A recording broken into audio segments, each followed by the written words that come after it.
Hai semuanya, Assalamualaikum warahmatullahi wabarakatuh. Bagaimana nih kabarnya teman-teman semua? Semoga selalu dalam keadaan sehat-sehat ya, dimurahkan rezekinya dan dilancarkan juga dalam segala urusannya. Amin. Di video kali ini lagi-lagi saya mau masak di dapur ya teman-teman, karena ini salah satu rutinitas wajib sebagai seorang ibu rumah tangga sih. Dan kali ini tuh saya lagi masak ayam rica-rica kemangi. Untuk bumbu halusnya di situ ada bawang putih, bawang merah, jahe, sedikit kunyit, kemiri, dan cabai merah keriting, rawit besar atau rawit domba ya teman-teman. Kalau di Medan sih namanya rawit caplak. Dan di sini tuh ada rempah-rempah, daun salam 2 lembar, daun jeruknya 3 lembar, saya buang tulangnya. Kemudian ada serai yang sudah saya geprek lalu saya simpulkan. Nah, lalu ini tuh bumbunya saya oseng-oseng hingga benar-benar wangi dan benar-benar tanak ya teman-teman. Setelah benar-benar tanak, ini ayamnya tadi ada 1 kilo, udah saya ungkep terlebih dahulu. Lalu saya tuangkan ke dalam wajan yang ada bumbu halusnya tadi. Terus ayamnya ini saya bolak-balik, saya oseng-oseng hingga benar-benar tercampur rata dengan bumbunya. Agar nanti lebih meresap dan lebih enak gitu ya teman-teman. Oh iya teman-teman, sebenarnya saya tadi baru pulang ya dari pasar tradisional, belum sempat beberes belanjaan dan belum food prep.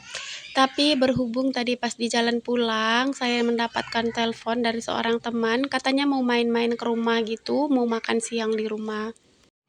Dan saya langsung gercep aja teman-teman masak terlebih dahulu agar nanti nggak kebirit-birit gitu ya. Gitu tamunya datang baru masak, kan nggak enak gitu tamu datang kita masak di dapur gitu ya, jadi tamunya nggak ada yang ngawani ngobrol. Dan ayamnya ini setelah saya tambahkan air, saya tutup dengan tutup panci gitu ya teman-teman dan saya biarkan. Kemudian di sebelahnya, di tungku sebelah saya panaskan minyak. Dan saya mau masukkan terlebih dahulu bawang putih yang sudah saya cincang halus. Dan bawang putihnya ini saya oseng-oseng teman-teman sampai nanti kuning kecoklatan. Karena nanti kalau nggak kuning kecoklatan nggak wangi gitu ya. Lalu di sini tuh saya masukkan juga batang daun bawang yang bagian putihnya aja. Saya tumis hingga benar-benar layu atau wangi gitu ya teman-teman. Fungsi batang daun bawang ini, masakan itu terasa lebih wangi dan lebih nikmat gitu ya teman-teman, kalau menurut saya. Nah ini tuh lalu saya tambahkan irisan bawang bombay. Bawang bombaynya itu saya iris kasar aja teman-teman. Kemudian saya oseng-oseng hingga benar-benar wangi ya.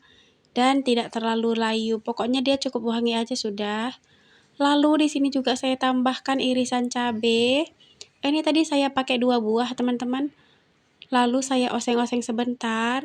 Kemudian saya tambahkan juga irisan jahe. Ini jahenya sedikit aja ya. Kemudian saya oseng-oseng lagi biar tercampur rata dan biar merata gitu ya masaknya.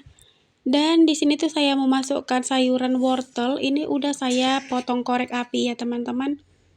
Nah ini tuh saya oseng-oseng hingga si sayurannya ini benar-benar mateng. Karena sayur wortel ini lumayan lama ya matangnya. Dan di sini tuh saya oseng-osengnya cukup pakai minyak aja, nggak menggunakan air ya teman-teman.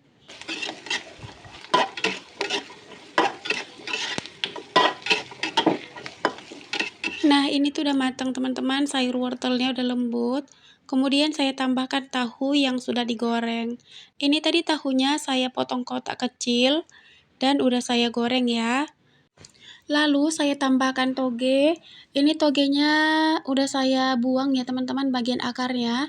Dan ini tuh saya oseng-oseng sebentar aja karena toge itu lebih cepat matang ya. Dan si sayuran tahunya juga tadi udah saya goreng. Wortelnya juga udah lembut. Kemudian ini tuh saya tambahkan garam dan penyedap rasa. Garamnya saya pakai sedikit aja teman-teman karena nanti saya menggunakan saus tiram juga. Ini tuh saya oseng-oseng sebentar lagi agar si garam sama si kaldu jamurnya tadi tercampur rata. Kemudian saya tambahkan sedikit lada bubuk dan sedikit saus tiram. Ini tuh enak banget sih teman-teman sampai ludes gitu ya. Pokoknya ini tuh wangi, enak dan simple sih tapi rasanya tuh maknyus ya. Nah ini tuh saya oseng-oseng sampai benar-benar tercampur rata. Kemudian saya tambahkan daun bawang ya teman-teman. Nah, setelah benar-benar matang semua sayurannya, di sini tuh saya tambahkan sedikit air. Dan untuk apinya biasanya saya besarkan ya, kalau misalnya saya udah masukkan air, teman-teman. Nah, ini tuh udah saya tambahkan air, kemudian saya aduk-aduk sebentar hingga benar-benar tercampur rata. Dan saya tunggu sehingga si airnya tadi benar-benar mendidih ya. Kalau sudah mendidih langsung aja saya matikan teman-teman untuk apinya agar si sayurannya tadi nggak terlalu layu. Lalu di sini tuh saya beralih ke kompor sebelah. Di kompor sebelah itu ada ayam rica-rica kemangi tadi ya teman-teman. Saya tambahkan garam, penyedap rasa atau kaldu ayam gitu. Dan saya tambahkan juga sedikit gula. Kemudian saya tutup lagi ya teman-teman. Nah, ini tuh udah ditutup beberapa saat, udah empuk gitu ya untuk ayamnya. Saya tambahkan daun kemangi. Dan setelah saya tambahkan daun kemangi, saya merasa ini tuh daun kemanginya terlalu sedikit ya, rasanya tuh kurang. Maunya tadi baliknya 2 ikat ya, teman-teman. Karena sebenarnya tadi rencananya saya mau rica-rica ayam kemangi itu 1/2 kilo aja, teman-teman. Kan nggak tahu gitu ada tamu yang mau datang. Tapi setelah ditelepon gitu saya juga bingung mau masak apa. Ya udah deh masak rica-rica aja yang gampang gitu, yang ringkas dan simple gitu, udah ada bahannya.